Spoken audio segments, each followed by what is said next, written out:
two numbers that multiply to 45 and add to 14. So if you get stuck, some of you are having trouble coming up with the numbers, make a list of factors. Start with 1. 1 times 45. You can't do 2. 3 times 15. Since 2 doesn't work, none of the even numbers work. You can do 5 times 9. Do any of those add up to 14? 5 and 9. So it's x plus 5, x plus 9. Alright, this one, we want two numbers. Multiply to negative 28, add to negative 3. So things that multiply to 28, if you need to make a list. 1 and 28, 2 and 14, 3 doesn't work, 4 and 7. We know they multiply to be negative, so one of them is negative. If they add up to a negative, the bigger number is negative.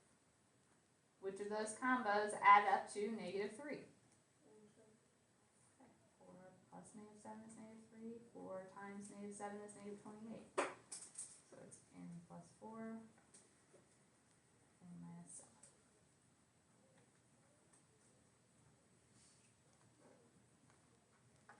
Right. Number 4. What can I do first on that one? We can take a 4 out. So let's divide everything by 4. So that gives me, we put the 4 we took out, p squared minus 6p plus 5. So now we have to keep going. I need two numbers that multiply to 5, add to negative 6. So things that multiply to 5.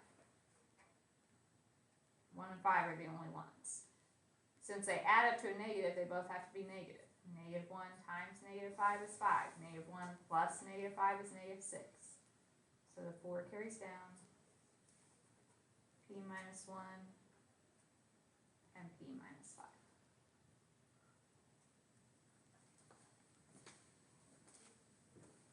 Alright, so we looked for greatest common factor first, and then we had to find things that multiplied to the constant and added up to the middle number. That's what we spent the majority of our week last week working on, and we're still doing those now. Are there any questions about those problems? Okay, so if you don't have a calculator, grab one. That will help you a lot when you're trying to find numbers. We can also factor them if there is a number in front of our x squared. So if we have an ax squared. And the strategy I'm going to use is called slip and slide. So everybody pay close attention now. This was a little bit different. The first thing we're going to do is slip the a to the end of the trinomial and multiply it by c. So I'm going to take the a down here and multiply those numbers together. Then it'll be like a problem that we were factoring last week. So it'll just be a 1x squared. Then at the end, we have to undo that. We started out multiplying by a, so we'll have to divide by a and reduce our fractions. So let's walk through some problems here. We still want to check for a greatest common factor. That will, if we fail to find that, we're going to make our problem harder than it has to be. So when I look at this one, I see a 2x squared. But can I divide every number here by 2? No. So that is different from the other problems because we can't just divide it to get rid of it. So instead, what we're going to do is the slip and slide strategy. We are going to take this 2 and we're going to move it down to the end. Okay, when I do that, I'm going to multiply it with the 3 that's already there. So it becomes x squared plus 5x. 2 times 3 is 6. Alright, so I took my first coefficient and I slid it down to the end and multiplied those numbers together. Is everybody with me to that point? Now, it's like the problems that we are doing. I need two numbers that multiply to 6 and add up to 5. So what multiplies to 6 and adds to 5? 3 times 2 is 6, 3 plus 2 is 5. So that factors x plus 3, x plus 2. Alright, but we know that when I multiply this out, it has to give me back the original. It doesn't yet. Because the original problem, I started multiplying by 2. So at this point right here, I have to undo that. I'm going to divide my 2. So I'm taking each of those numbers and dividing them by 2.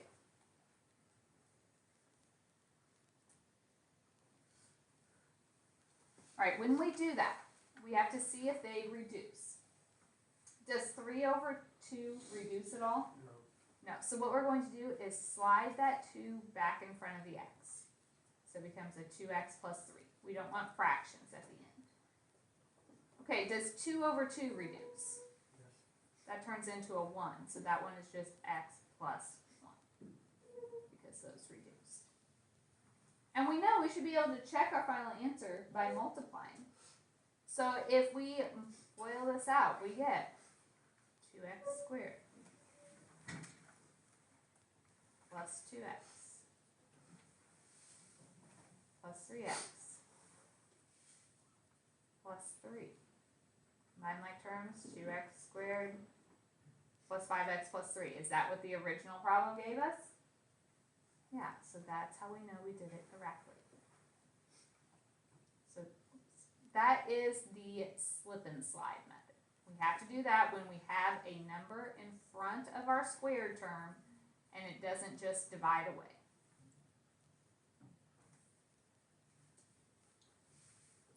All right, so let's look at another one.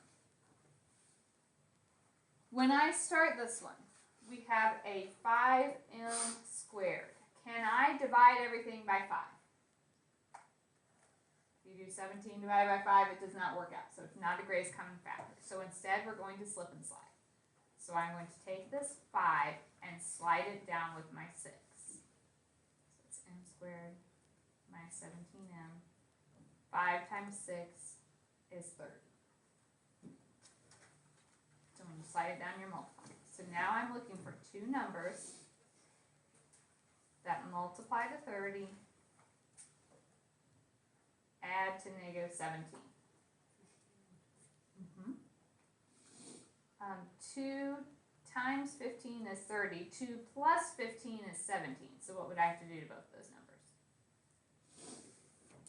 We want negative 17. So they're both negatives. Negative times negative is still positive, but now when I add them, I get my negative 17. So this is m minus 2, m minus 15.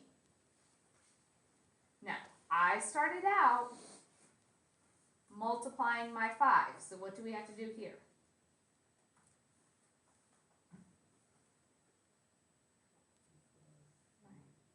Opposite of multiplying is dividing. So I'm going to divide each of those by 5.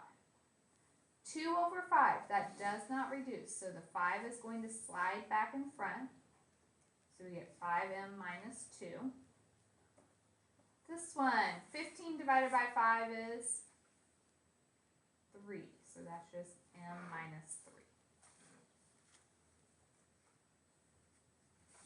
And if you wanted to check yourself, you could multiply it all out.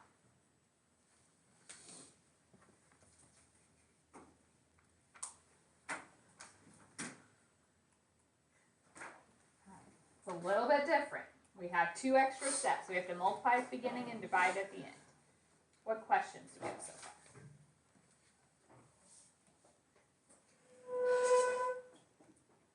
Okay. We're going to do one more together and then I'm going to have you guys try one. So make sure you're following along here and asking questions if you're getting confused. So when I look at this one, first we check. Can I just divide everything?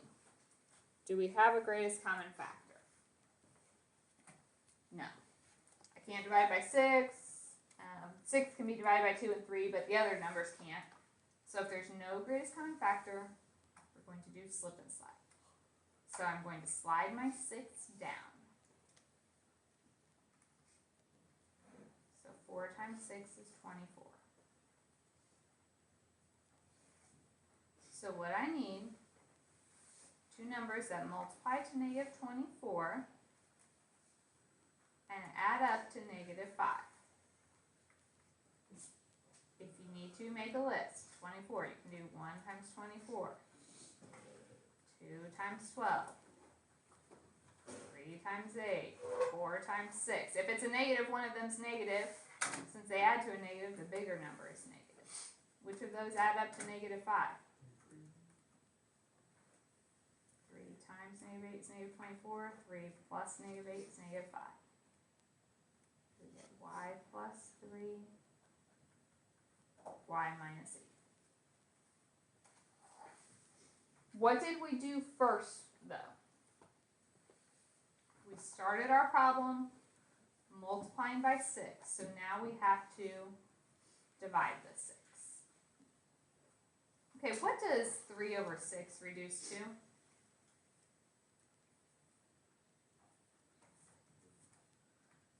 3 over 6, if you put it in your calculator and turn it into a fraction, that's 1/2. So we slide the denominator back in front. So it's 2y plus 1. All right, 8 over 6, what does that reduce to?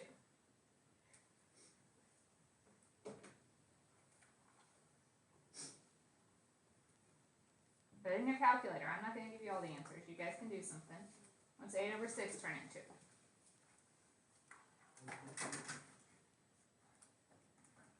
So you slide the denominator back in front. So that would be 3y plus 4. Oops, sorry, minus 4. We had to listen to minus 8. Okay. You guys need to try example 4. You guys all started off on the right track, so very happy with that. We know that we can't take out anything here. Can't divide by 12. So you guys all drew me the little arrow and multiplied your 12 down. So I need two things that multiply to negative 60 and add to positive 11. What were those numbers? Negative 4, 15. Negative 4 plus 15 is 11. Negative 4 times 15 is negative 60. When you write those, does it matter which one you put first? If you put the c minus 4 or the c plus 15? No. But we start out multiplying the 12, so divide the 12. This is where I think we had some confusion, so that's probably my fault. I think I need to add in another step. Type 4 over 12 in your calculator and tell me what fraction that gives you. 0.33333. Give me the fraction though. So if you go to math number 1, 1/3. When you do 15 over 12, what fraction does that give you?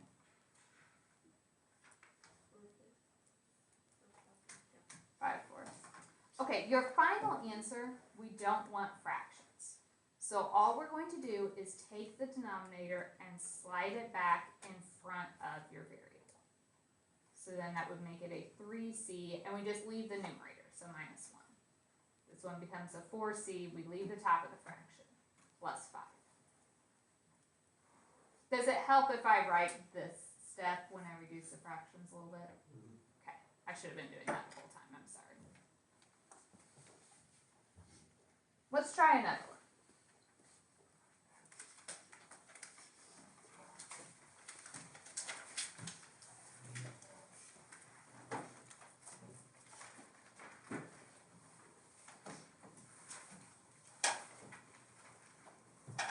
All right. So we check, we cannot divide everything by 3. So we are going to bring the 3 down. So 10 times 3 is 30. So I'm looking for two things that multiply to 30, add to negative 11. What would those be?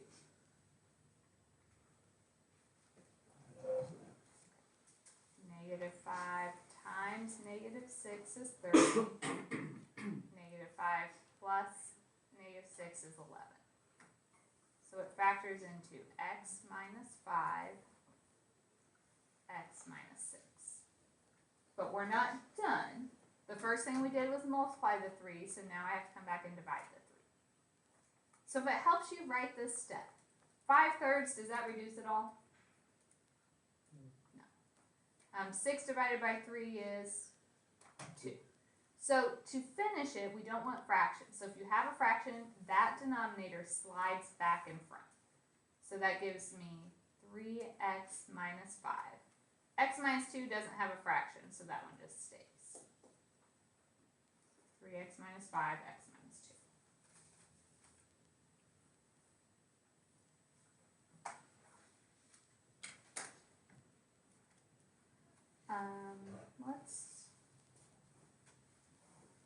Let's stop here.